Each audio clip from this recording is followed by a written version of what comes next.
wanna play tough and wanna hate this, I'll always show up and make a statement. Everything I do so instinctive. Good evening, ladies and gentlemen, degenerate sleuths of the night. We gather to boldly go where others have refused. Welcome to the DT show, you salty mofos.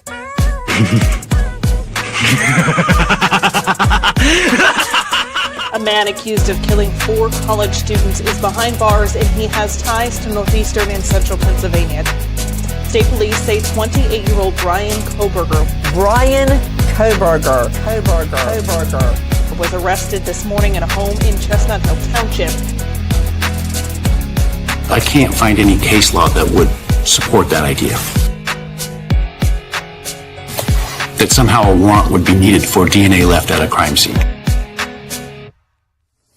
We are expecting to learn more about the allegations against the girlfriend of a Boston police officer who was found unresponsive in the snow Saturday morning. I-Team sources say Karen Reed was in a relationship with John O'Keefe. She's facing charges including motor vehicle homicide and manslaughter. So, the Commonwealth just provided the court with information that causes me grave concern. The implications of that information may have profound effects on this defense and defense counsel.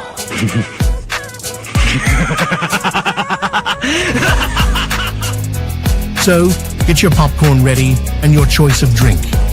Get your butt on your seat. Like, comment, and subscribe for a treat. Here we go. It's time for the show. The Drunk Turkey Show.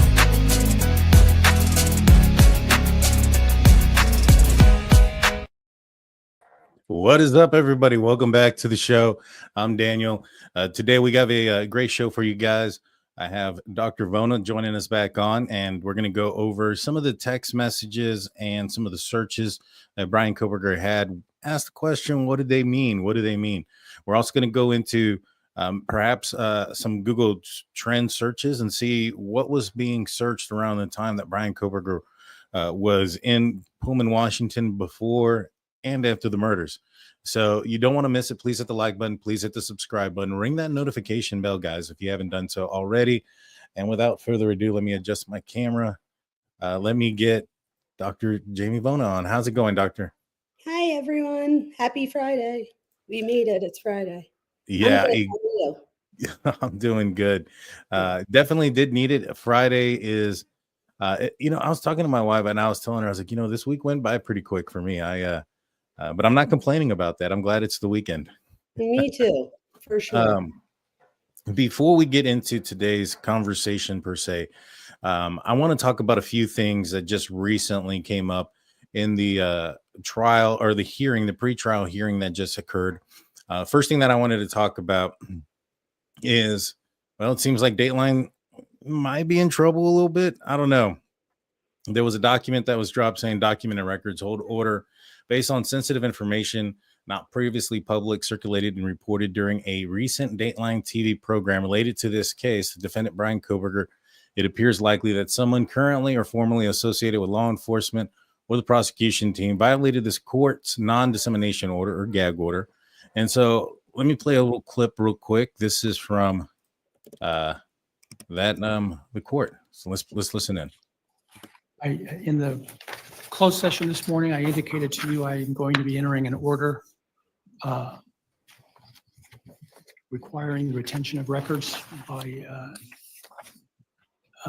the state, and I'm going to write another one extending that to the defense as it relates to violations of the non-dissemination order. It does require some action on your part, counsel. And as I indicated, I would be open to a request for a appointment of a special prosecutor, and that special prosecutor to ask for magistrate inquiry, so they have the power of subpoena and the power to question witnesses under oath, as well as the power to grant immunity. Power to grant immunity. I mean, he's going after him. He seems upset. I understand. So why? Did you watch the Dateline first and foremost? Did you watch the Dateline? Of course I did. Yes, yeah. I definitely did. And what were your first like knee-jerk reactions after watching it? Did you think that there's going to be any issues with a gag order in this? Do you think everything seemed okay? I mean, what were your thoughts when you first saw it? So, of course, as a therapist, I wanted to hear more type thing. But then after thinking about it, the only thing that scares me about this is a little bit is that part of me is like, okay, I get the sources and stuff. But then if we figure out the sources, like, is that going to make people stop, I know that leaking things is probably different than, I don't know. I was going to ask your opinion on that. Like, where's the line? Like, you were a cop. Like, where would the line be between leaking information and like being a citizen that has the freedom of speech? I guess if you have a gag order. And if you have a gag Right. order, So, listen to the gag order. well, right. So let's break down what it is that they were upset about. So they were talking about, let's see, they were including but not limited to surveillance video suspect vehicle 1, the AT&T records for the defendant's cell phone and content of the defendant's cell phone and other electronic devices and social media accounts, including internet search history, photographs, and information associated with the defendant's Amazon account or any other information referenced in the above mentioned Dateline episode regarding this case. So they're talking about a few things here. Suspect vehicle 1. So they had ring cam footage. Just kind of break this down. I'm fairly positive that Dateline had somebody out there fairly early. And I wouldn't be surprised if they actually got that ring cam footage from the source, from the people that owned it, the 1112 King Road, because I'm sure they were out there. And I think they were out there before the gag order. So that's the first thing. The second thing, when it comes to some of this, real quick with that too, that was last year. So if you look at some of the still photos from last year that were leaked, the one still photo is like, it looks like right before, like you could see the headlights, but you don't see a car or anything. And I remember us all saying back then, like, is this real? Is this real? And it seems that if you look at that still photo and you put it with the footage that came out, that they match up. So I feel like that was already leaked, in my opinion, before, where I think a lot of this other stuff might be newer stuff that was leaked. Yeah. Well, there's definitely some newer stuff that was leaked. Obviously, the stuff off of his phone. So the stuff off of his phone, like the cell phone pictures and those type of things, they couldn't have gathered those until after his arrest. And after his arrest, that's when they had the gag order. So there's that question. All right, where did they get the pictures from? Now, Dateline has this article, and we're going to break it down here in a little bit, referencing some of his searches. But they mentioned that Kohberger's phone, analyzed by an FBI cell phone expert and obtained by Dateline, suggests that he was in Moscow the day after dark. I think there was something else that mentioned the FBI somewhere else in this document. I was reading it earlier. And I wouldn't be surprised if they had spoken to an FBI agent early on in this. Now, the pictures and his Amazon account, all that had to have been garnished after the fact, don't you think? After his arrest? Yeah, absolutely. Absolutely. But this is the other thing. So if it's coming from Pennsylvania, that wouldn't go under the gag warrant. So like, I don't know, like, who are the people that are giving the information? Where are they located? Like, what part did they play in the case? That's true. What if the FBI agent who, disclosed some of this information was in a different part of the country? What if they were in Washington State, or if they were in Pennsylvania or in somewhere else, not privy to the gag order? I would assume that if there was somebody who was ever worked on or had privilege to any sensitive material, wouldn't be allowed to disclose it out there just like that. And I understand why the judge is upset. Dateline presented evidence without the ability for Bryan Kohberger to defend it or defend himself to that evidence. I mean, a lot of it, as he mentioned, is probably not going to be used in court. Like, for instance, I'm not sure if they're going to be able to use him watching a Ted Bundy video, and then with that thumbnail, that Ted Bundy video, having a hoodie on, and then when the infamous now hoodie picture that's being spread around is taken right after that, perhaps as a memorialization of that moment, or maybe as far as how he sees himself as Ted Bundy at that time. And so I don't know if they can actually use that in trial, because He is a criminology student. He is studying certain things. And, also at the same time, a selfie with dark clothing, as creepy and as suspicious as it is, doesn't necessarily point to somebody committing a quadruple homicide, if that makes sense. That makes total sense. I guess my problem, Daniel. Do I have feedback? Hold on, let me look. No, you're good. Oh, I'm good. You guys, I'm good for you guys.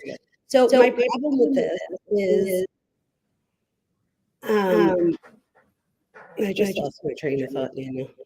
I thought I was going and just lost my train of thought. I'll come back. It's fine.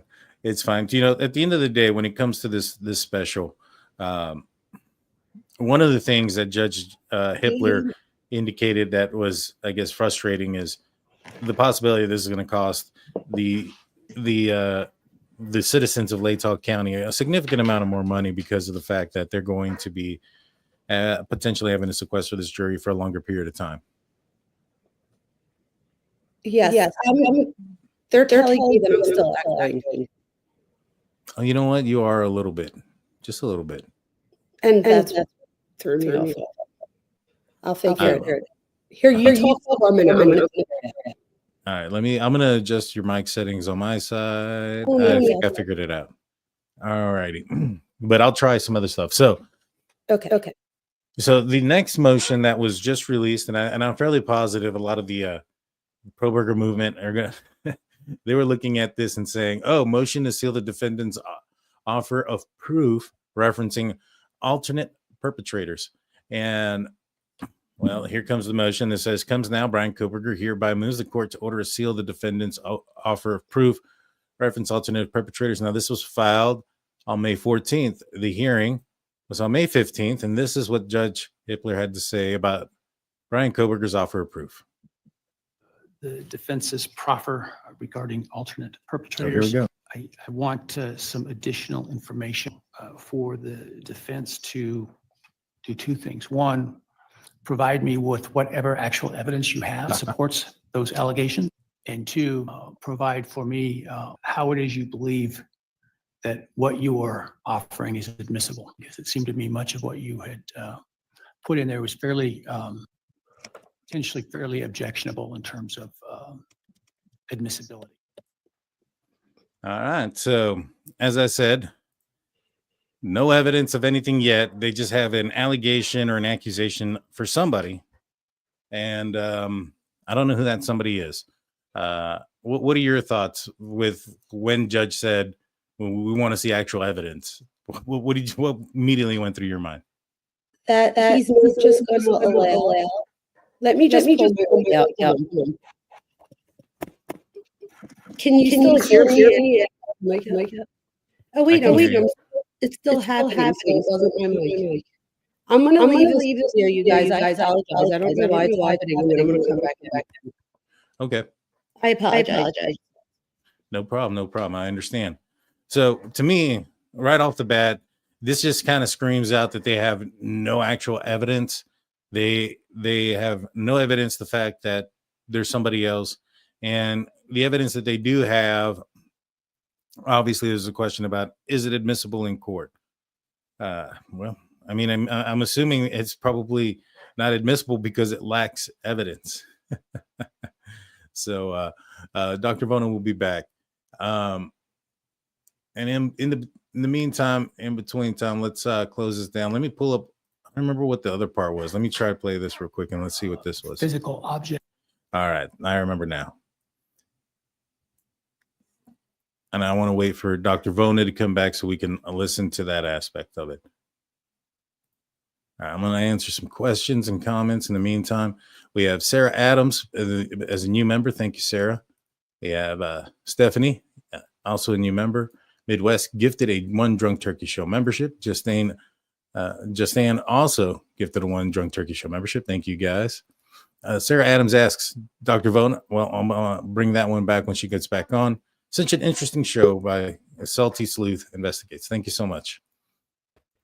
All righty, Doctor. Welcome back. Hopefully I fixed it. I did. Woohoo. Yeah, let me adjust things. All right, there you go. But yes, everything does sound a lot better. Yes, I apologize, you guys. I figured it out.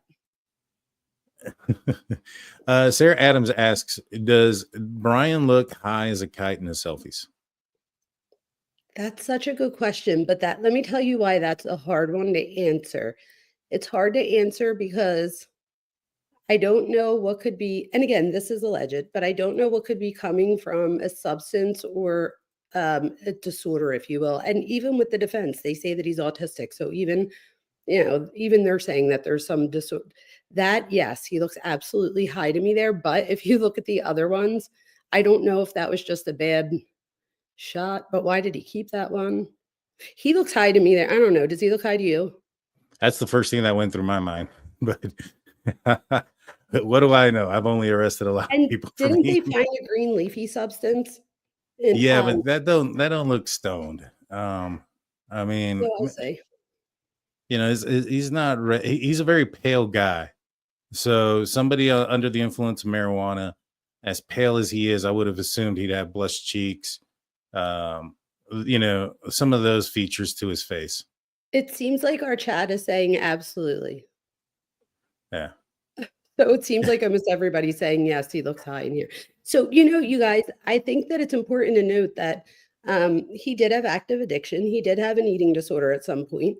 And I think that if you look at that in the sense of, I always teach eating disorders and addiction together because they work very much alike in the brain. So with that being said, I do, in my opinion, feel like these killings are like an extension of that. So it's like after one, he gave up one addiction for the next addiction, for the next addiction. And it's like each one got more and more dangerous, if you will. So first it was an eating disorder, then the drugs, which is dangerous.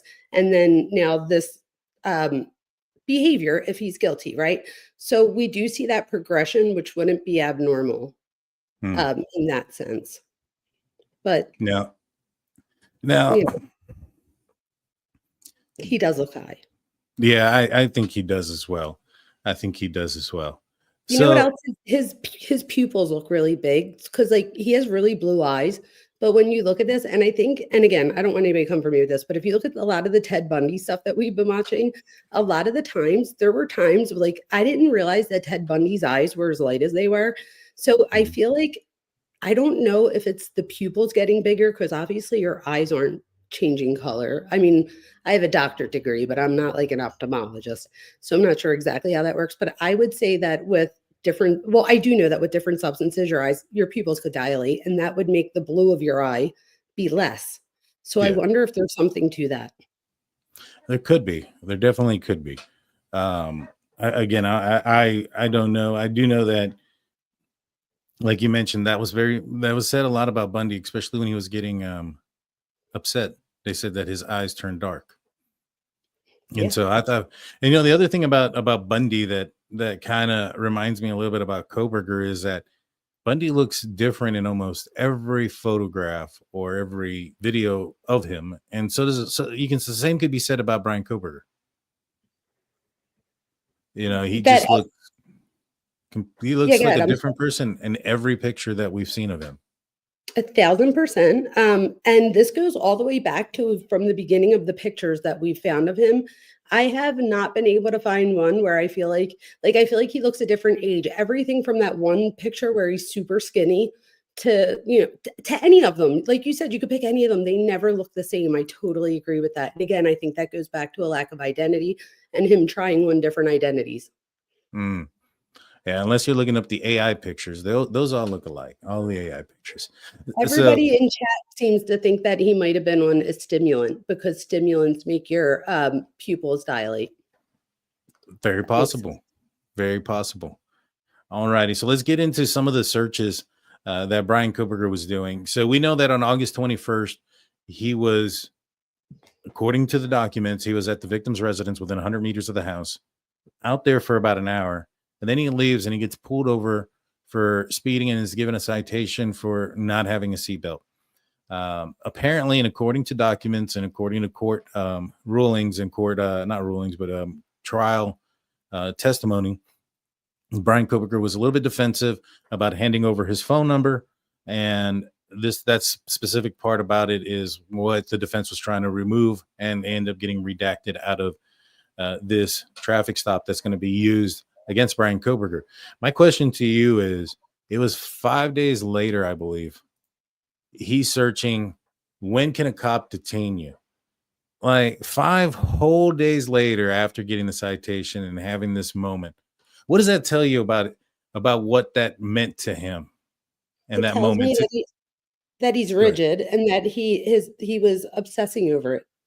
And again, Mhm. obsessing in a different way, not obsessive compulsive disorder, you guys. Obsessive compulsive disorder is backed or fueled by anxiety.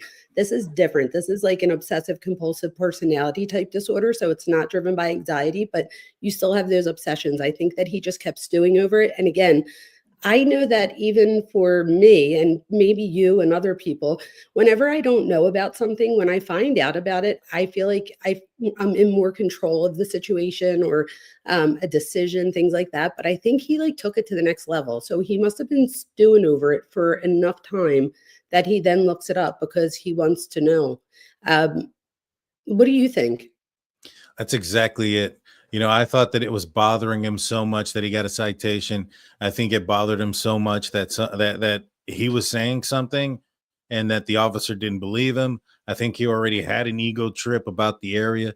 He had written in his essay that he wanted to help rural officers with technology and forensic data, basically saying he wanted to help these backwoods, rural cops that don't know anything and, you know, try to help them figure out how a phone works. And so he's got that mentality into him. So this told me this guy was obsessive. He was obsessing over the fact that he didn't win that argument more so than anything else. Yes, so it wasn't fueled by anxiety, it was fueled by somebody else outsmarting him. If you notice in the other stops that we've seen, he didn't walk away with a ticket, right? I don't know. Do we know if he walked away with a ticket in this one? He did, with a citation for a seatbelt, and apparently there was some sort of issue where he challenged the officer and maybe even accused the officer of lying about or accused of something about lying, whether it was he accused the officer of lying or he accused the officer of calling him a liar or something of that nature because of the seatbelt. Oh, and didn't he say that he didn't believe that seatbelts, like, helped and all? But my thing is, I'm like, "Okay, Yes. but that's great, whatever you think, but that's not the law."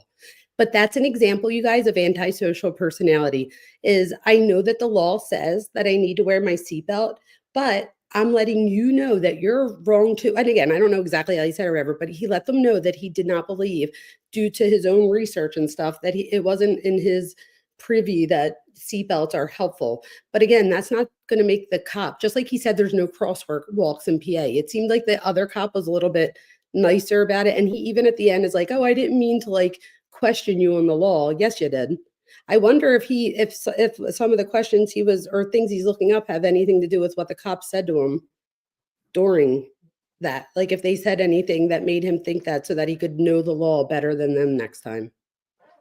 My assumption is he probably was like, "Am I free to go?" And they were waiting for like a warrant or something, and so he temporarily was detained during that traffic stop until all that stuff went through.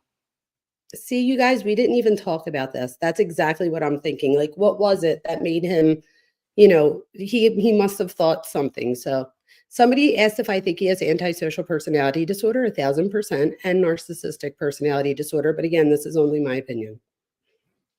Yes, exactly. This is our opinion, guys. There's a deal there at the bottom. It's a disclaimer saying that these are just our thoughts and theories. All right. So the Dayline brought up Nayoung Ko. Now, Nayoung Ko was a person who worked with Bryan Kohberger, was also a PhD student, a TA student. She also was attracted to Bryan Kohberger, according to the Dateline. And somebody broke into her house. She had a cake that had burnt. Somebody put that cake in the microwave and then went into her restroom and aligned her cosmetics up on her toilet seat. Now, to me, I think that's somebody trying to scare her. What do you think? Yeah. Not only trying to scare her, this sounds like the story of the person that sets the fire and then runs in with the hose to like put it out. Right. So it's like that, like, let me start the fire and then I'm going to be the one that puts the fire out. So that's like exactly what I think was happening here. Let me just say, if this woman is watching, girl, you are too good for him. I heard that, and I've heard this multiple times, that she thought that maybe she wasn't good enough for him. I was like, oh my God, are you kidding me? It was a total other way around. You were too good for him. So if you're watching this, girl, you're too good for him. Not, it wasn't the other way around. But think about this, right? She didn't fit the mold of the Right. girls that he wanted, which is why I question, do we have we talk about incel and stuff. He clearly showed between her and the other girl with the hiking that he was able to get phone numbers and stuff. So it wasn't where Elliot Rodger would go out and just get mad that nobody talked to him. Bryan, he talked to people. He made friends with this girl, right? So, and she liked him. She wanted to have a romantic relationship with him, but she didn't fit that American blonde hair, even brown haired girl that he might have been hoping to land. And again, she's beautiful and too good for him, but in my opinion, but again, in his head, I don't think she fit the mold of what he was looking for. Do you think that was the first time he broke into that house or that apartment? Her house or the one on King Road? Her apartment. No, her apartment. Well, yes, only because she said that earlier that day she noticed that the key was missing, and that after she said something to him, that within a few hours the key just happened to miraculously go back in the drawer. So in that case, I would say yes, only because now who knows? I don't know how soon after that this happened. So was it like the next day? Was it a week later? So I guess it would really depend. If it was a week or two later, maybe. But if it was like the next day, then no, I think he got the key made so that he could go in and do this.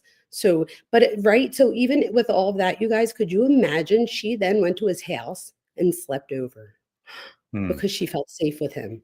If that's not an example of teaching people that somebody with antisocial personality disorder and narcissism, they have the ability to make you feel like you're protected. Like, I'll protect you. Like, yeah, come stay at my place. I'm sure they weren't intimate, so not like that, but she stayed there because she was afraid. So imagine though, them finding out all these weeks later that he's the suspect in this crime. I hope she's talking to somebody therapeutically. There's just so many minds with her. It's a sin. I agree. I definitely agree. That's what okay. So wait, real quick. Vancouver says, Dr. Stop. No one thinks that she trusted him. How is that possible? Because what do you mean? She went there. He's the one. He was the killer, is what she said. She said, Dr. Stop. Oh, the killer. I thought you said. No, I didn't say that. I'm saying in hindsight, if he right, exactly. That's what I was saying. I was about to say. I was like, Dr. Vona said that it was in hindsight. Like, imagine it and looking back. Right. If he's found guilty, imagine looking back and being like, oh my God. Now, the act of scaring her, that kind of tells you that this person, in order to indulge in that fear, would have had to have known who she was and known that they were going to come to her, don't you think? Well, yeah, we call this coercive control.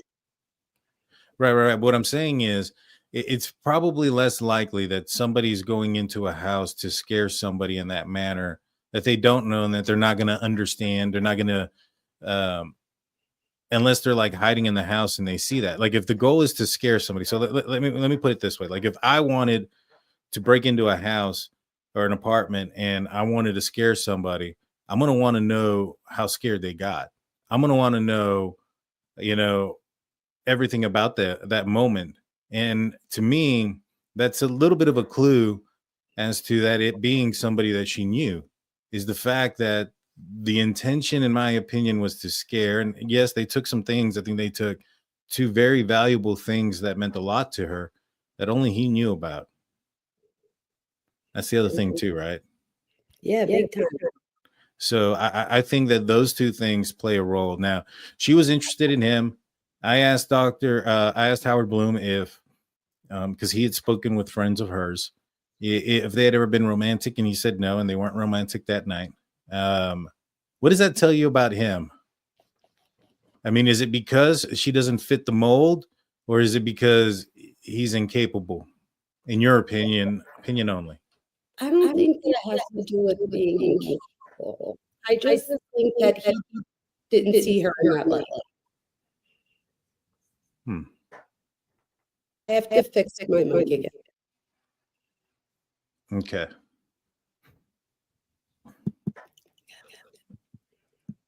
Let's see. It sounds fine. Oh, wait. All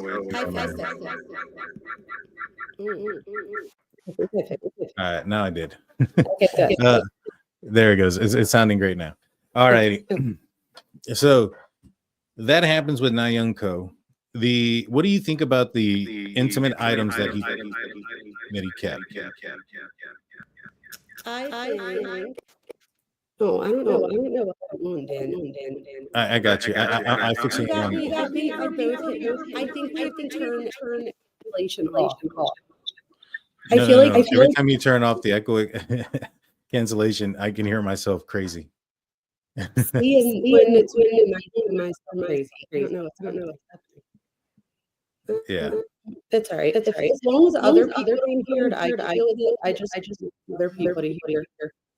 See, you sound fine.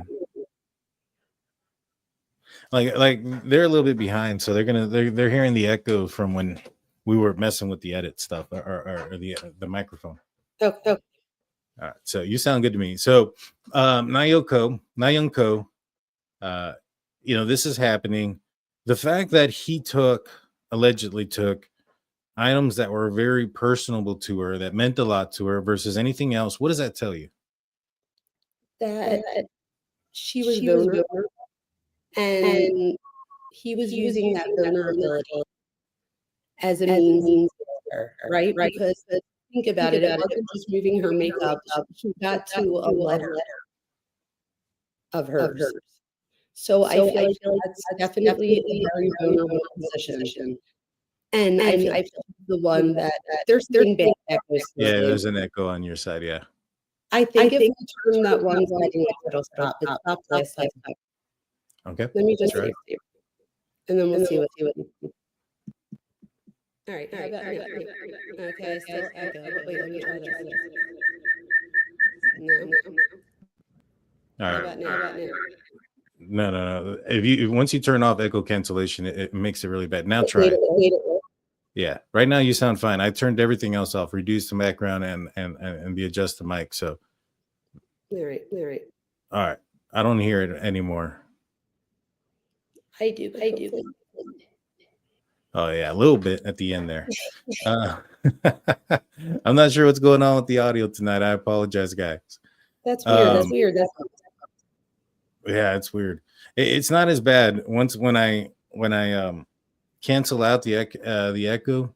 It's not as bad, but when I can reduce the background noise, and let me adjust your microphone up. All right, try to speak. Okay. No. Here. I can hear you. They're saying going. Oh, you're right there. Play, but I think we were going. Should I try to call in like last time? Yeah. Let's try that. Let's just do that. All right. You guys Sorry, guys. You know how to do this. Yeah. All right. I removed Dr. Vona from here, so she's going to sign in from her phone. So apologize for this, guys. Technical difficulty. StreamYard's acting up, man. StreamYard's always acting up. Use sign language. We'll talk in Braille. Let's see. So to me, I think this is a clear indication of escalation. Going into somebody's house, and then another violation of privacy is putting up those cameras and potentially watching her throughout that entire time. I think that sends a lot. I think that sends a lot about use smoke signals. Keep working. I'm trying. Blaming StreamYard. Yep. To me, I just thought that at the end of the day, there's some escalation going on here. And I think the docuseries or the documentary really goes into play as far as when it became time.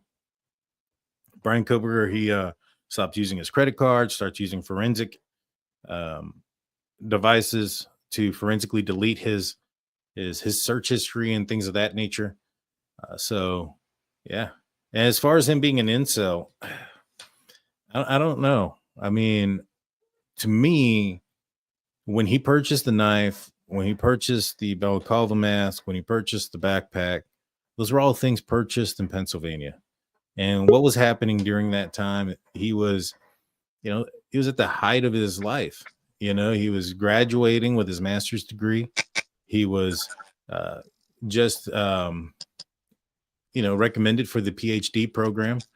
and was going to be moving across country. And so, it's not like he was having all these bad problems like he was having at WSU when he was purchasing the knife and things like that. Welcome back. Let's see if we can, if the audio sounds okay. Okay. It's a little bit, it's a lot better than it was. It was a lot better than it was. I don't know what's happening. I don't know. We'll figure it out as we go along. All righty. So he makes this interesting search. He searches sociopathic traits in college students. What do you think? Because he also makes another search about psychopaths. Do you think he was trying to understand himself, or maybe he already had an understanding of himself and he was trying to blend in? Or do you think he was trying, or he was having an inner struggle with himself and finding a way so that maybe he doesn't commit the crime he eventually is alleged to have committed? No. I think part of this. I don't know. I'm still. They're asking if I'm in YouTube, and I'm not. If you're what? I know you don't hear it, but I can hear it. So I hear know that it's refreshing.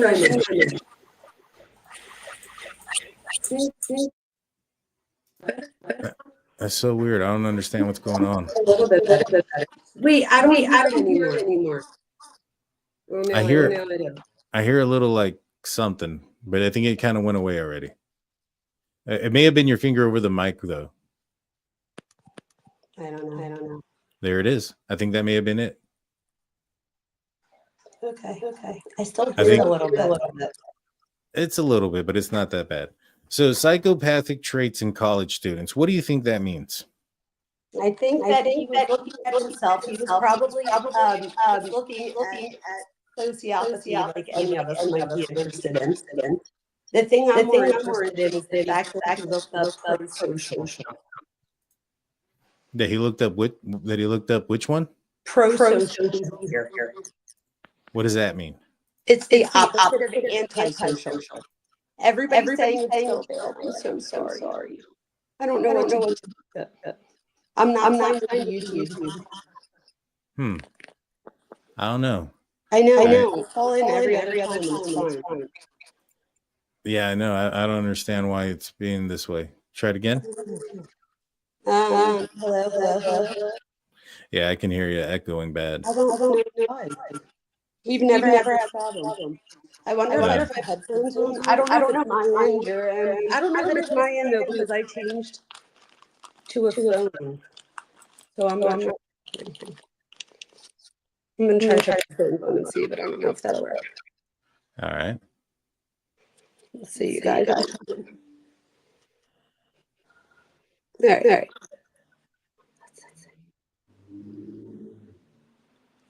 All right.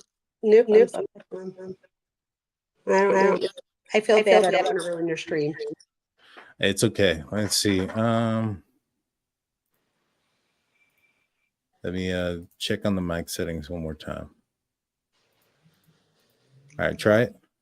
Okay. Hello. All right, one more time. Hello.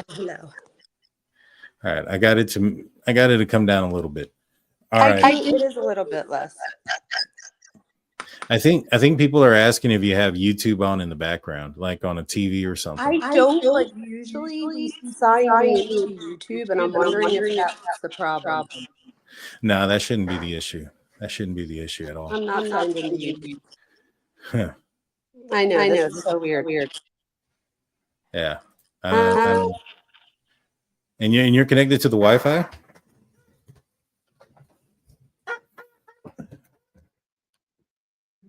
Let's see.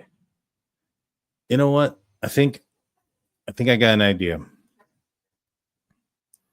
Doctor, why don't you just call me on my phone? And then I'll just put you on speakerphone.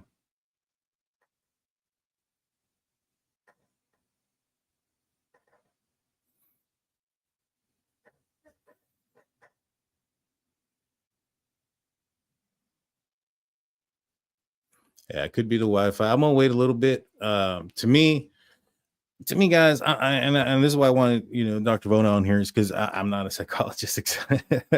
I'm not a doctor, but to me, his searches seemed more like on the lines of, uh, let me see. Let me call it real quick. See if this will work.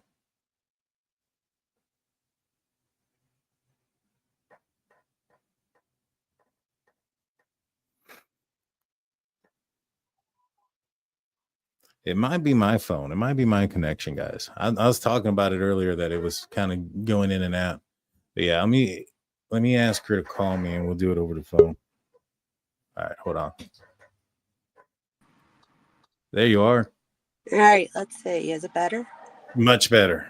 Oh my Touchdown. God, you guys, much better. So if this ever happens, just tell me to go to my car office. There you go. There you go. Car office, and it works. All righty. So what do you think? Sorry about that. Let me write this down because I know that the audio side's going to be upset if I don't cut this out. All righty. So 4124. So what do you think about this search? Can psychopaths behave prosocially? What does prosocially mean? Okay, so much better, you guys. Now I can concentrate. So prosocial is the opposite of antisocial. Antisocial is psychopathy. So this would be the opposite. So antisocial is against society. So I don't listen to the rules. I don't have to wear my seatbelt because I don't think that they matter. Stuff like that. Prosocial behavior is, how do I help others? So how do I be prosocial? How do I be helpful to other people or in society? It's about society. So he was trying to see, okay, so this is what I'm thinking. If I'm really putting on my psychology hat, I'm thinking that he must, and again, I don't really care if anybody comes for me, let me be honest. So in my opinion, I think that he was, and this isn't abnormal for any of us. Most of us do this, and a lot of us need to not do this. Go on like WebMDs and Googles and this and that and look up different things. So my thing is, I think because of his degrees already, he probably had somewhat of an inkling that he identified with people that have antisocial personality disorder. Now, let me tell you all that you don't necessarily have to turn out to be a killer when you have that. There are people that are very successful business owners that have antisocial. There are therapists that have antisocial personality. So when I say this, it's not even a negative thing. If it's a diagnostic thing, then it's a diagnostic thing. So I think if anything, he might have already seen that he identified as that, and he was just trying to see, like, is there another way? Can somebody, like, is there any hope for somebody like me to even be prosocial? And I would love to see what the search results showed. The answer to it is yes, you can be prosocial if you're antisocial, but I'm curious to see what literature popped up for him. Like, where did he search? Did he search Google? Did he search his university library? Like, that would all matter to me. Now, why would he be searching this? Do you think he's trying to blend in? Do you think he's trying to figure out himself? Do you think he maybe people are onto him and he's having some problems at school? So chances are he already knows a little bit about himself, right? So this could be a way of blending in. So people with psychopathy or antisocial, just so I did see that somebody the last time we hung up, I didn't get a chance to answer this, and I do want to make sure people know this. So antisocial personality disorder is the medical term for what we socially call psychopath or sociopath. So somebody said that they were a forensic psychologist the last time we were in here, and she was right about what she was saying. And I love your subscribers. They literally were like, okay, well, I'm just going to ask Dr. Vona just to make sure. And I was like, I love that. But that was right. So antisocial is the actual medical term. We wouldn't say like you're a socio or psychopath in diagnostic criteria. So I wanted to make sure that everybody understood that. Okay. And so maybe I didn't understand. Is he blending in? Yes. So I think he's doing this to mask.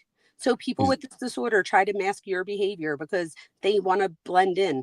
So they get to know that if you're at a funeral, for example, I should be sad.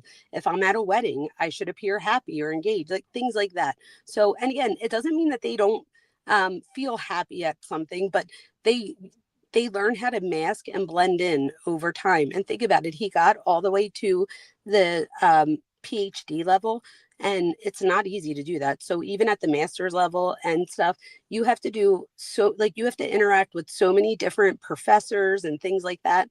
So he was able to mask enough that he got, Catherine Ransom talked to him, and he got somebody else to recommend him to the program. So, like, he did show that he could mask prosocial behaviors.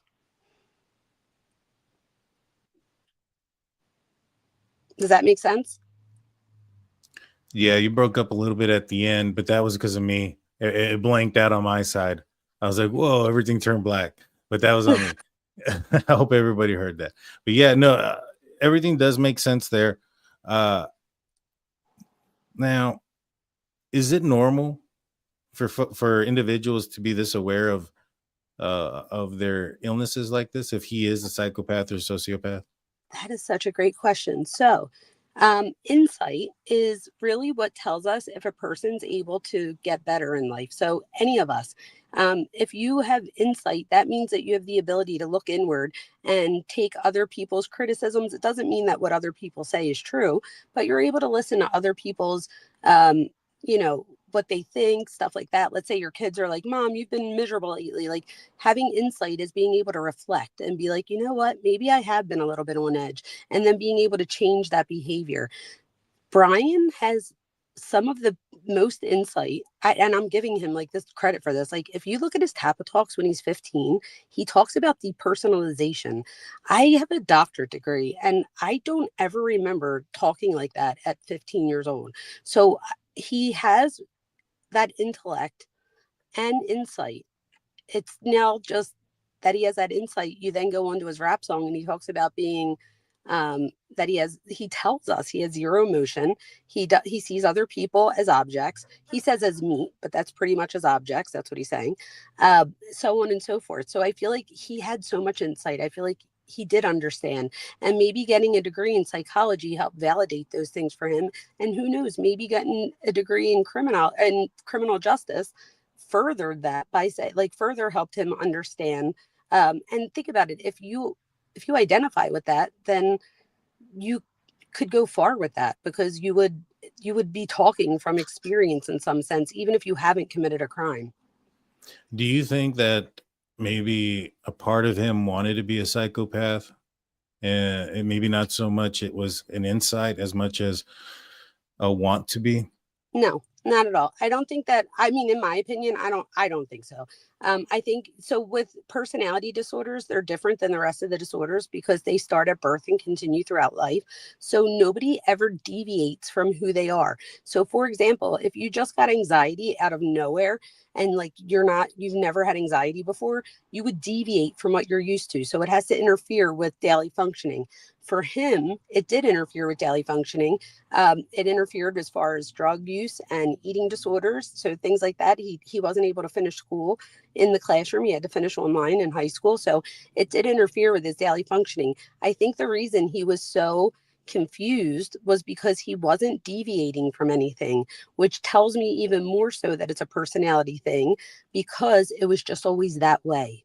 And that's why it's hard to diagnose these disorders, because the person never deviates from who they've always been. So if I were to tell you, oh, Daniel, like, the truth is you have a personality disorder, you might turn around and be like, F you have a personality disorder. Because to you, you're like, I've always been this way. Like, what are you talking about? Not realizing that that's what a personality disorder is. And I just think at some point he probably made the connection. I mean, he was talking about it at a very young age. I was just thinking to myself, I mean, if his mom talked a lot about Bundy, she wrote about Bundy. I find it odd that even his sister has some weird posts out there as well, including something about Bundy at one point as well. But maybe perhaps he started to manifest these things because he wanted to be what maybe he was hearing a lot of. Maybe. And like I was saying to you last night, like it could just be that like the sisters, the mom, they were into this stuff, and it could have been on in the background and caught his interest. And who knows, maybe by watching some of these things, he might have for the first time been like, oh my gosh, like I didn't feel this way either, or I felt like that too. So in some sense, it could have felt good to him because he finally might have felt like, and not just Bundy, just anybody with antisocial that he could have been watching. He might have just been like, oh, wow, like they also thought that, they also see people as objects type thing, not just me. So it's almost like finding an identity by identifying with others that think like you. Yeah. Hence his whole thing with with his survey. What do you think about the phone calls to dad in the morning? He's calling. He's calling at 6 o'clock in the morning. It's 9 o'clock parents' time. To me, it's a sort of a like, I'm proud of myself. I did something, even though I can't talk about it. I got to talk to somebody type of thing. What do you think? So one, do we know if it was dad or mom? Because they're under the same plan. So that would be my first question. Who was he talking to? Because that It alluded dad. They did allude dad? It alluded to dad. Yeah. He said father. It did say that there was other people, but then it said that a father for 37 minutes and a 54-minute conversation with dad also. Oh, yeah. So maybe there was one that may have been with mom. If it was dad, then yes, I do think that because so dad being his same, the gender that he identifies with, the same gender parent as him, that would almost be like you said, like, I might not be able to tell you now, but if dad's like, oh, how's everything going? He might really be able to be authentic and saying like, it's going great. Like, as if that's how he's feeling, even though that's not obviously the reality, but to him. So, I don't know. I would love to know what they talked about that morning. And I would also love to know, did he usually call his parents that early? Because it was pretty early in the morning. And if my daughter called me from college at like 6 a.m., that would actually scare Well, it was me. 9 o'clock in Pennsylvania. It was 6 a.m. in Idaho. Oh, yeah. Okay. I got you. Yeah, but Yeah, still, isn't that still early? I would still know that it was 6 o'clock their time. So I would still so even if it was a 9 for me, I might be like, why is my daughter calling me at 6 a.m.? I don't know. So I would just be curious, was that normal? Because if that was normal and they always talk on Monday mornings at 6, at that time, then no, then absolutely. Maybe he was just sticking to his routine. You know what I mean? But if it's abnormal and it's not something he usually did, then I think there's something more to it. Yeah. Yeah, there definitely could be. Transitioning away a little bit, and then we're going to transition back into his searches to a certain extent, into a different area of his searches. But I wanted to get your opinion on this because a lot of people have been asking about this. But let me play this clip from the hearing, and then we'll talk about it. Physical object exhibits, work with the marshals on getting them in the courthouse. So, for example, if it's something that's going to raise alarms at the security line, such as, I don't know, a knife, make sure you've got the aid of security in advance to get through that. The TCA can direct you to the Marshal Service and who to talk to there. We tend to use for dangerous items like guns and knives, a display box that the item would then be locked in. I don't think there are any guns in this case, so I'm not as worried about that in terms of those being pointed at anyone by accident. But in terms of the knife, will probably be in a display case. Now, I wish I would have continued to go on a little bit further, because right here, when he says the knife in the display case, the new special prosecutor and the other prosecutor here begin to look at each other and kind of give each other a little smile, a little bit of laugh, and talk to each other. He actually looked shocked. Looked shocked. If you guys go back and watch, he looked shocked. And then he kind of looks at her like, what the heck? And their eyes get big, which I've been dying to ask you this whole time. I'm like, don't interrupt them. Don't interrupt. I've been dying to ask, do you think that they have the knife? All right. So I don't know. I feel like the judge accidentally said something that he didn't mean to or something. Possibly. I do know that there was a rumor going around not too long ago because there was a document that was released, and it was referencing DNA found on a K-bar knife. And that's all it said. It said DNA found on a K-bar knife. And some people were like, oh my God, they found the knife. I reached out to Steve, and Steve reached out to the prosecutor and asked him if they had the knife. And at that time, the answer was no. So that was the answer then. No knife. But that was a while ago. I don't know if they've done some more searching, they've found it or not. I don't know. And I don't know if that's something we would know about. No, I to be don't either. 110% honest. But they've also got all of his where he was located. Like, remember when he was like, he went the long way home and stuff? Who knows? We don't know. Maybe they had search teams go out. I actually thought it was almost like malpractice not to have search teams go out, even if they didn't find anything, just to say that they went where they saw his in the route that his car was going, just to see. So who knows if they found something? But I would think, my only thing is, I would think that if anything was to get leaked, that would be the thing that got leaked. Like, if they had something that big, I would feel like that would be hard to keep secret. But then on the other hand, I feel like, why did the prosecutors look at each other like, what the heck did he just say? If it wasn't something bigger than just a knife. And why are they showing the knife at his house if it doesn't mean anything? Because then what's the relevance? Well, they collected a knife, and I'm not entirely sure they were aware at that time, Pennsylvania, that is, of the information of what they were looking for outside of a knife. So they would have collected one if they would have found one. There's a good chance it was probably a different type of knife. But I know for a fact that at the point in which that document was dropped, where it said K-bar knife, DNA on a K-bar knife, that the word sheath was forgotten, that it should have said K-bar knife sheath. And that was the mistake there. I don't know now. I asked and I haven't gotten an answer yet.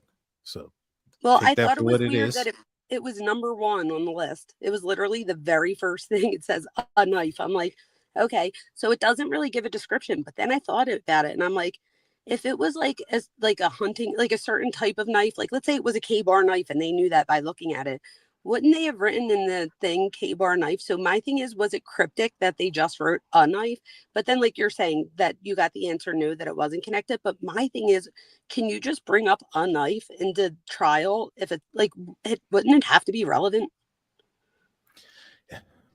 I mean, like, yes, no, say, but they don't know it's relevant at that point. You know what I'm saying? No, I'm so they're saying gonna at trial. Like, he's saying at trial that this well, is how we're I'm assuming, right. So they can have a demonstrous item or a replica knife to show the jury, this is the knife that we believe he used. This is why we believe the injuries have the injuries that they have.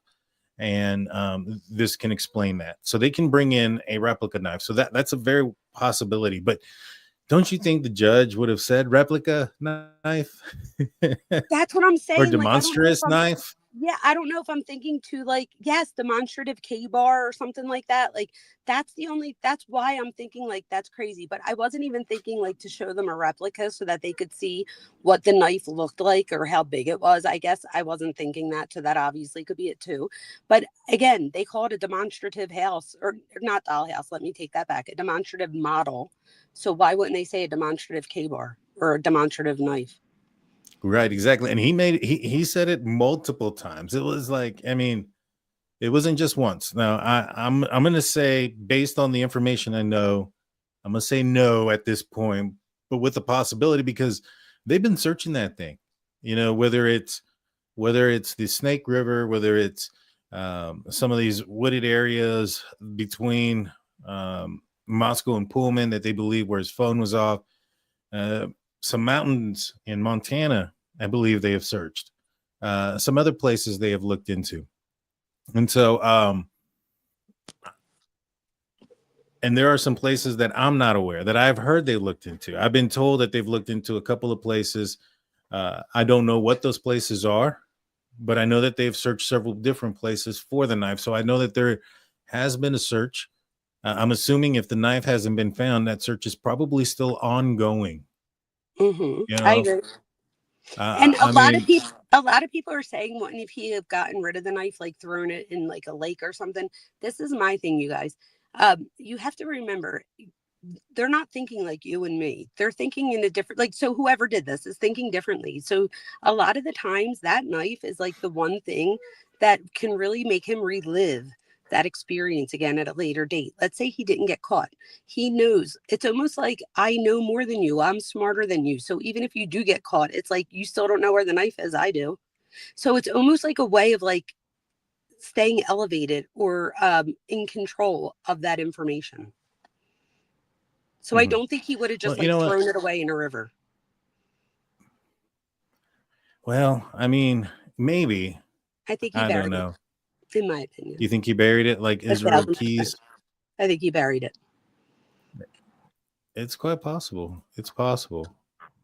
Hold on, Power and let me control. find Yes, it. that's exactly it.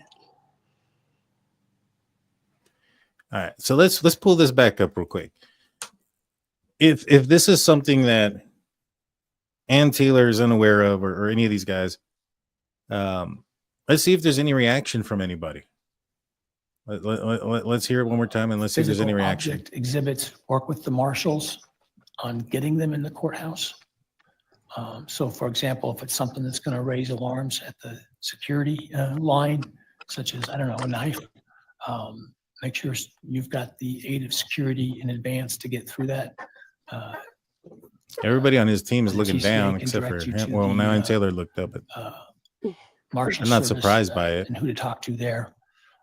We tend to use for dangerous items like guns and knives, a display box that the item would then be Ann locked Taylor in. looked at her head up every time he said I don't think knife. there are any Actually, guns in this case, so I'm not as worried about that in terms of those being pointed at anyone by accident.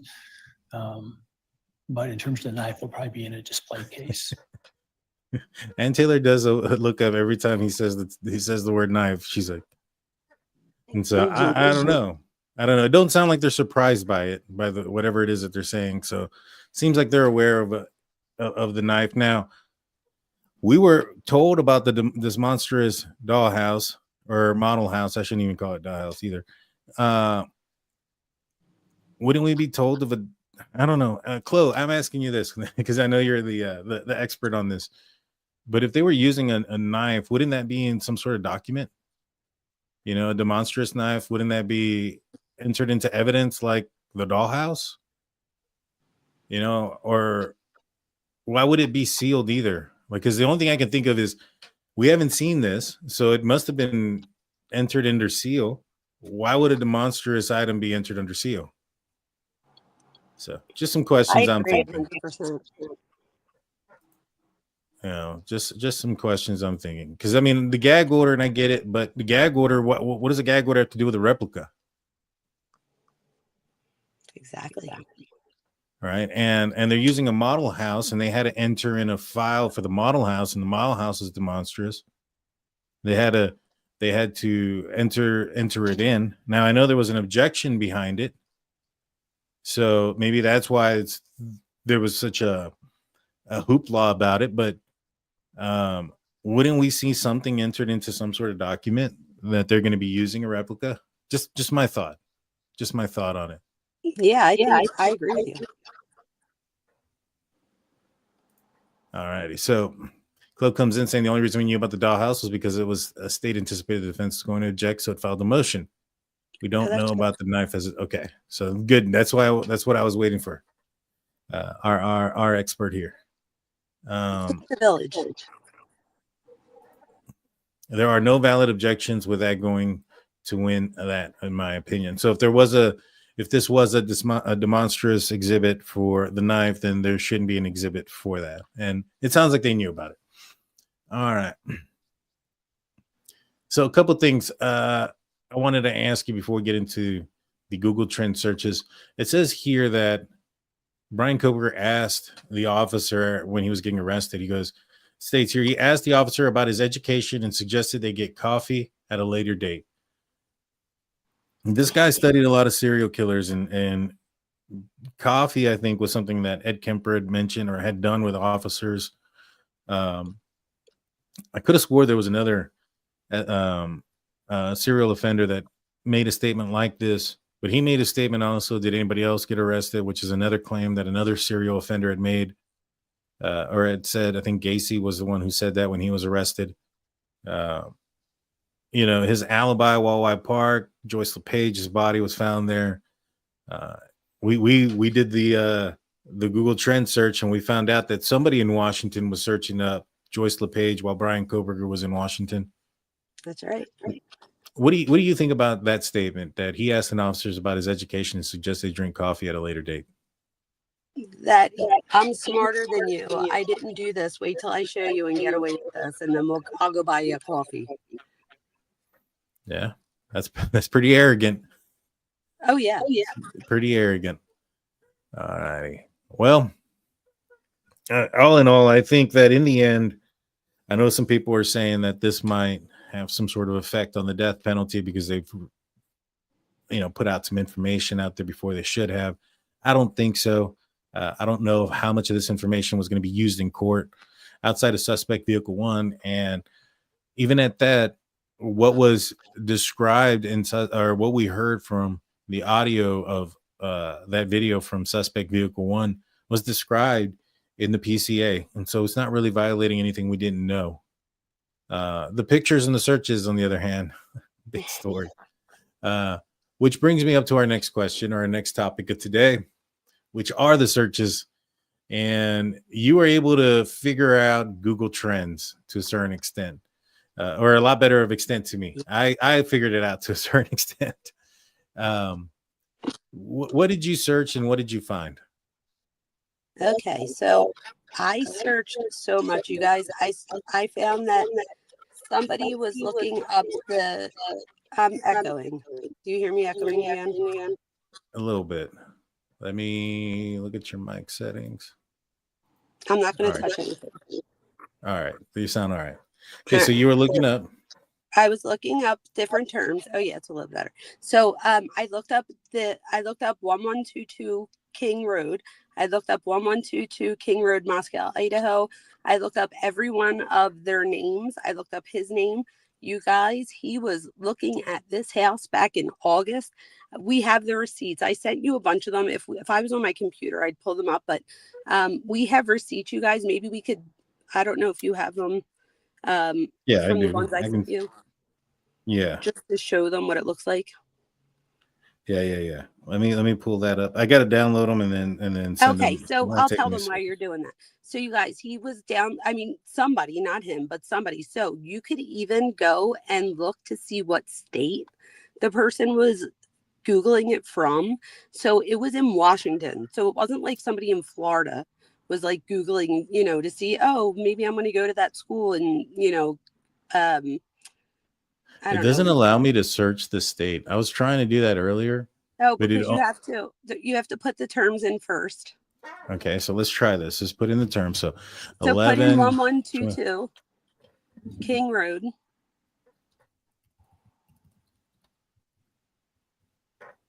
All right, and search term. And then you're gonna go to the dates. Okay.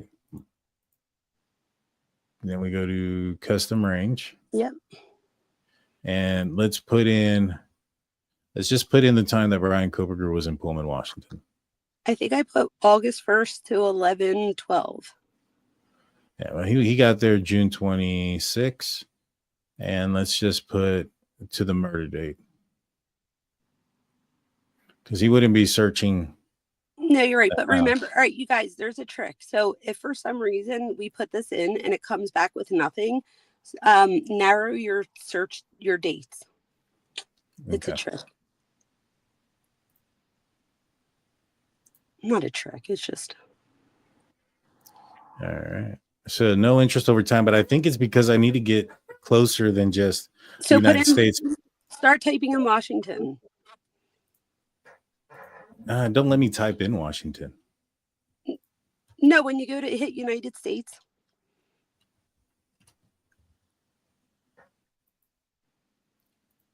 Oh, there. Well, when was that date over there? You got to hit. All right. Okay. Oh, where'd it go?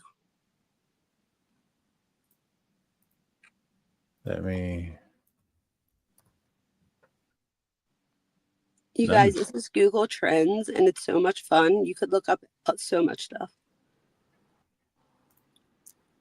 But I used the stuff that they said in Dateline that he looked up, and I looked it up myself at that time, and it was coming right from, it not only tells you Idaho and Washington, one of the things that I sent you says from Pullman, Washington. Mm-hmm. So I'm like, if that wasn't him, I mean, it's still a coincidence. Who knows if it was him? But the coincidence is just crazy. Oh, that's crazy. So this is Queen Road. If I put Queen Road, because when you drive through there, it's the intersection of King and Queen. So Queen Road in Washington, and around that time on September 4th, 122 King Road was searched. Or Queen Road, I'm sorry. Let I me think I try. found it all the way back to August. Let me try King Road. Nothing. I wonder if I could share the pics from my phone. I don't think I can. I had them already. Yeah, because I was looking at them. I have them too. I can mail them to myself real quick. I was going to say, email them to yourself, because if you pull them up, I already, because it literally, you guys, if you don't get a hit, don't give up. That doesn't mean that there's nothing there. You have to go back and like alter the dates, go back. Sometimes like if there's an O near an H or something, like misspell it by accident too, or put an RD for road and then, or put ROAD. Like you have to just go in and have patience. And I got hit after hit after hit. Took me all night to do it, but I got it. Yeah, let's see. Yeah. Oops. I told Daniel, I was like, you and my husband better never cheat on your wives, because I am a detective. I will come for you both. All right, I'm almost. I'm just downloading these real quick. Wait till you guys see this. It's crazy. Especially because whoever Papa Roger was shared about Google Trends, and I did not know that. The only thing about Papa Rogers that really, really makes me go, I don't think it's him, is the times that Papa Rogers was online. Okay, it was so if all you look during back, like regular hours. I think the latest was like at 9:00, and Bryan Kohberger's searches were all over the place at midnight, at 1, 2, 4, 5, 6 in the morning and stuff like that. so, but if he wanted to be the smartest person in the room and explain to people, or come back, like go back and forth with people, he would have to do it during the times that other people are online. Yeah. So here on this one, you say this is for just the state of Washington. Is that correct? Let me zoom in and I can tell you. It should say it right on there. It says the date, and then if you look, do you see on the little card right there, it says the actual date? See where the line is, and it has like the, it's August 23rd. Uh-huh. And to the left, it should tell you, it was King Road, and I believe that one was in Washington. Okay. I'm looking at it on my phone. I must have like zoomed in. And then November 5th as well. And there's one in blue and one in red. So the one in blue says 1122 King Road. It's just spelled different, the two things. So you'll see at some point, like the ones in blue are when it was searched that way, and the ones in red, you could do multiple. You guys, you could do like 6 at a time to see. Wait till you see. Go have fun tonight, all of you. You're going to see. Like just looking up different things. And again, it could tell you where the person's looking it up from. So that's what made me think that I was onto something, because it was coming from Washington and Idaho, Pullman and Moscow specifically. Yeah. I mean, that's interesting that, these searches are coming up then August 30th, 2022 as well. And that, when did he go to school? Pennsylvania. No, that's Pennsylvania. Oh yeah, I did. How would somebody be searching that address in Pennsylvania on that date? So that made me wonder. VPN? Yep.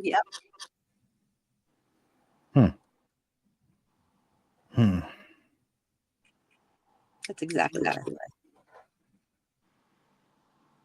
right. Yeah, I've seen this. I'm checking out what some folks have been sending me.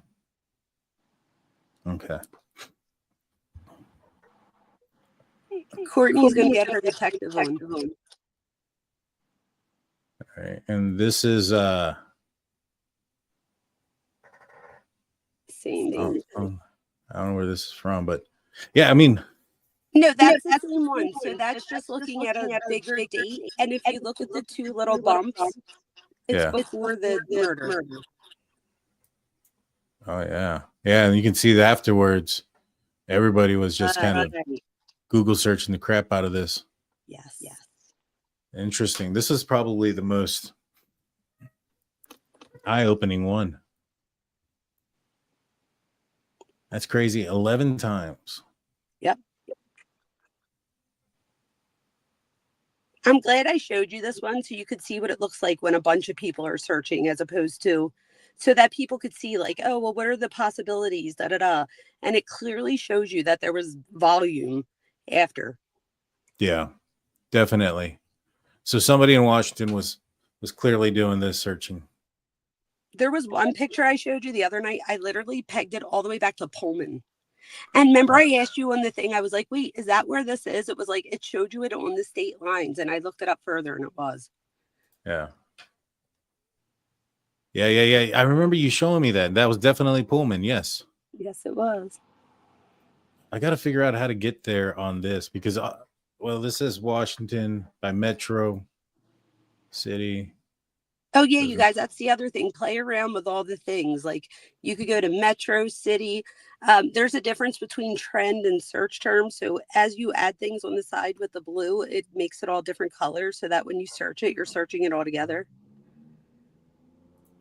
I don't know if I'm doing something wrong because maybe I'm writing it No, wrong. you know what it is? I was seeing some things earlier when I was looking at things, just random searches. No, But I'm do just you going to put a remember? random search. I was like, Daniel, I was mad because Daniel was onto it. I was like, are you serious? He's like, oh, wait a minute. I know. He's like, I had to change the dates. I was like, you're already onto it, Daniel. It usually takes more detective work than that. What's that one you just searched? Yeah, that's the Steelers. Oh Jesus. Oh, worldwide. Papa Roger wasn't searched. Well, let me break it down a little bit closer. So let's go with custom time range. We'll go with from August.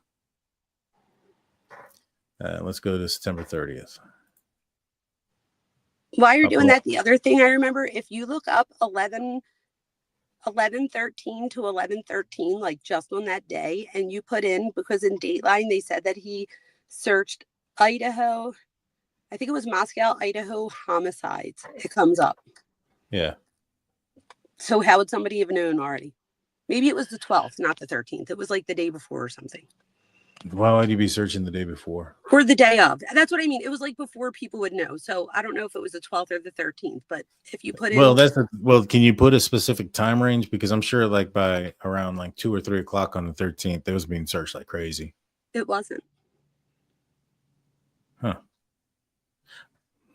There were other things being searched, like university, murder, stuff like that. But the thing that they said on Dateline, I was able to see, and it's a small little like part, like it's one thing. It's not like on Dateline. On Dateline, it said that he searched University of Idaho murders for the first time on November 16th. Yes, and then I put in University of Idaho murders, and then on the plus, I put in University of Idaho homicide, and I found it. Let's see. I'm just thinking because I'm sure somebody at some point heard about this on that day. Let's see.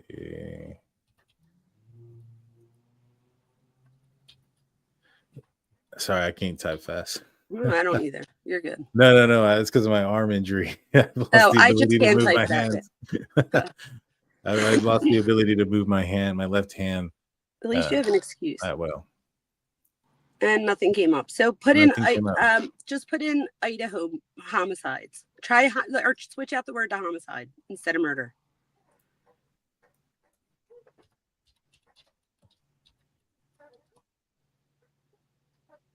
None. I'm telling you, something's wrong here because I was finding a lot of other searches with these dates. I think I'm doing something wrong. Okay, well, I could do a little tutorial and I'll like tag us both to it. So in case anybody wants to know how to play around with it later. Yeah. That's another thing. So over here, you guys, when these things pop up, there's a little on the right-hand side, a little thing will pop up and it'll say trending. Switch that over to the most popular at that time and you'll get more hits. Let me see something else you could put in. What if you just put in Idaho homicide and not University of? That's the other problem. You have to get the search thing exactly right. Try United States because it might have come up in Idaho. You have it in Washington. Well, now it's showing me so many different things. Hold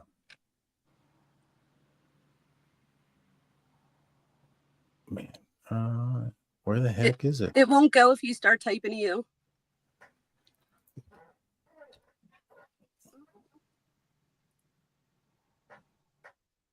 Nothing. And so this tells me that there's something definitely wrong with my system. Yeah, and there's definitely something wrong with mine. I have no idea why it's acting up. Hold on, I'm gonna just look at time real quick just to see because I knew. Because let me change it for the next day, and if it still shows up as nothing, then I know that there's something wrong. I'm seeing the words I used real quick. It says it said 18 searches, which I doubt. Oh no, that's right.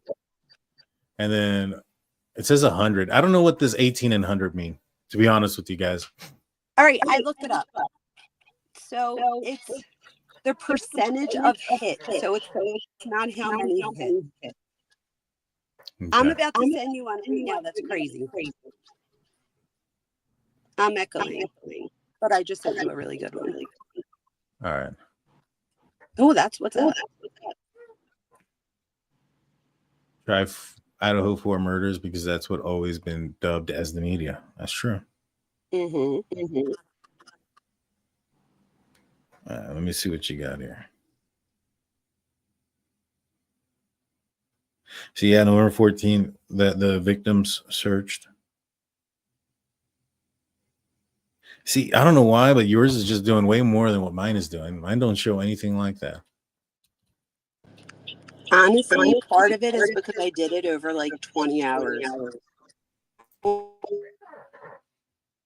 See, I mean, come on now. That didn't pop up. That's not true. Yeah. See, this was the issue that I was having, and I was able to figure it out. You know what? Let me try it over here on this. I'm gonna pull it up over here because this is a different browser. Okay. Let me see if my browser makes a difference. I'm using a different one. Let me put this over here. So somebody asked if we could share what we're using with Google Trends. I hate the fact that I got to go through here like this. It doesn't let me just like click in a date. I have to scroll back 3 years. No, I think I'll put it in here. Well, I'm a dinosaur. I have to scroll back 3 years. You're funny.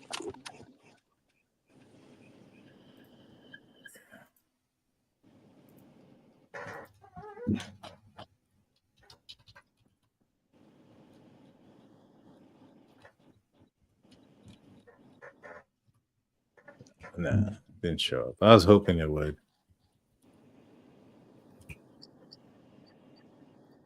Okay, and let's just go.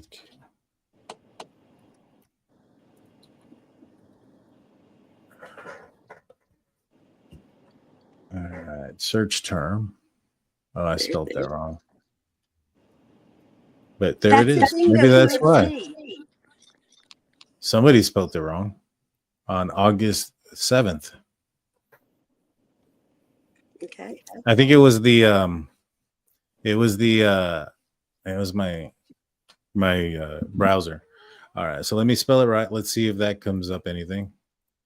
And this is out of Washington. Somebody was searching her in Washington. Nothing with the correct spelling. I got a whole bunch of stuff. Yeah, I know. I'm trying to.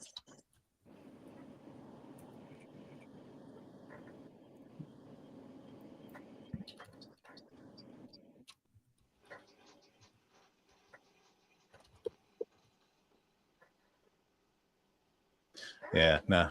Still showing up nothing as far as King Road, the address, even on this browser. Put in Moscow, Idaho. All right. You know, you're probably right. I'm echoing.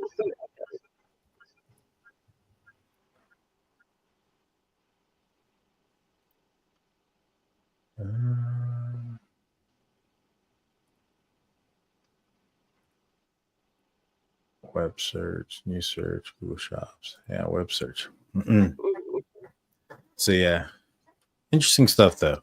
I mean, the images that you had You have sent. it in Washington. I bet if you put it on United States.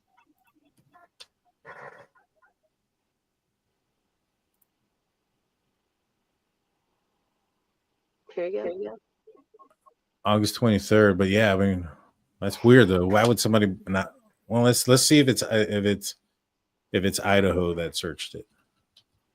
You should be able to scroll down and see.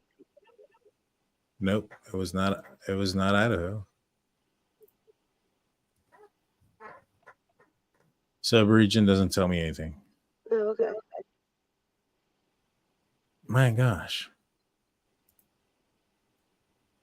Man. I'll do like a tutorial on it, and we could both post it to our site. Yeah, that'll work. That'll work. Because this was interesting before, but I would definitely need you to share your screen to get it going right. Because I'm not the one. I'm not the one that does. Yeah, even at that. So let's just see. I'm just curious if Papa Rogers.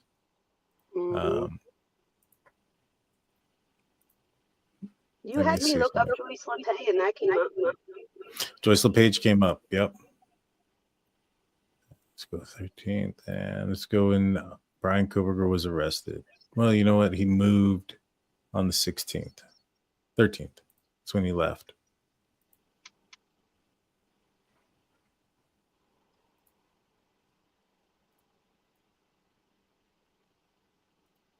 Now, let me try Pennsylvania.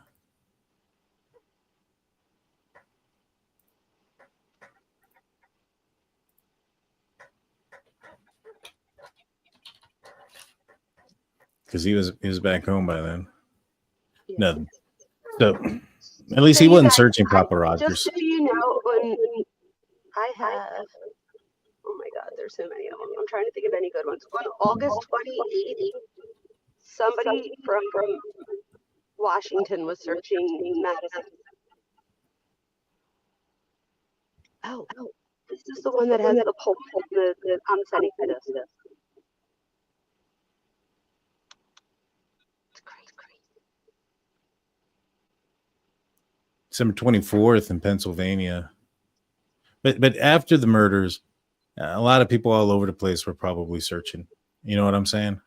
Yeah, but this is the one I just sent you. Yeah, let me see. And it shows Moscow and Poland.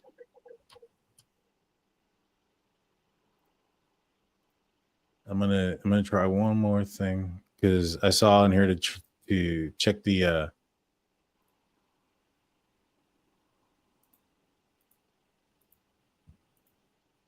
why is it now it's acting all stupid. Hold on. That's in the last 90 days. It was acting stupid. Like I tried to put in a custom rating and it was going all over the place.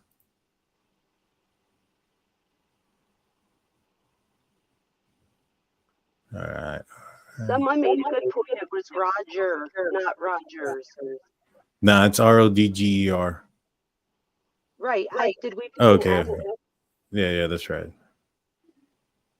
And when was the pool party? They said July 9th, right? Yeah. It's July 9th, and then let's go to. No. Oh yeah, July. Yeah. Let's go to the date of the murders. Now that I have the name spelled correctly myself, or at least with the capitalizations aspect. Day before. Nothing. Nothing. Not a thing. Okay, so this is what I say we do, since we're getting an echo too. I'll hang up and I'll watch the rest of whatever you say on the side, and we'll figure this out before we go live together again. And then you guys, if anybody's bored after Daniel, come to my channel and echo, because we won't be on together, and I will give a little tutorial, and I'll tape it for anybody who can't get in there. Perfect. Thank you. Thank you so much. All right, you guys. All right. I'm sorry about the audio. I don't know what happened, but Daniel and I'll fix it for next time. Yes. All righty. Well, I appreciate you. Thank you so much, Dr. Vona. Thank you. Thank you, everybody. And hopefully I'll see you all after, including Daniel. Maybe we can figure it out, but that way I can show people how to do it. Yes.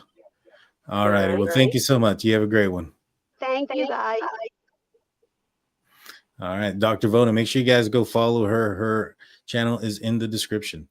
So, yeah, I know she had showed up and showed me some pictures. I apologize, guys. I'm not the Google Trends search guy. If you guys figure out how to use it and do it, please send it my way. Send me those pictures. But yeah, there is a Washington State and a Washington, D.C. This is Washington State. I was looking it up earlier, and I had found these things on my own, which is why it's frustrating right now that I can't find it, because I was able to find it earlier when I was doing it. Unless something strange and goofy happened in between then. Let's see. Moscow homicides. Yeah.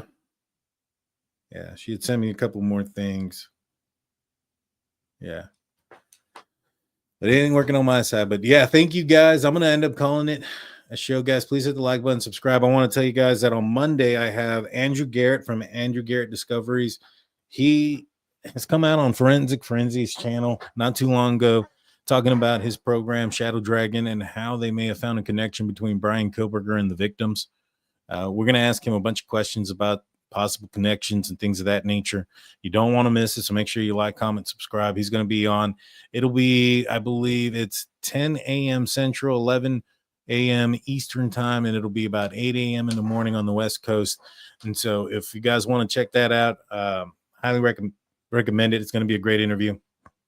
And then Tuesday night, we have Jennifer Coffindaffer, former retired special FBI agent, on the channel. We're going to talk about the Dateline and everything else that's come out since then. You guys don't want to miss it. I apologize for the technical difficulties of today's show. I'm going to go back and edit it so that way we can, for the replay crew, they don't have to deal with all that too. So until Monday, I'll see you guys next time. Peace out, y'all.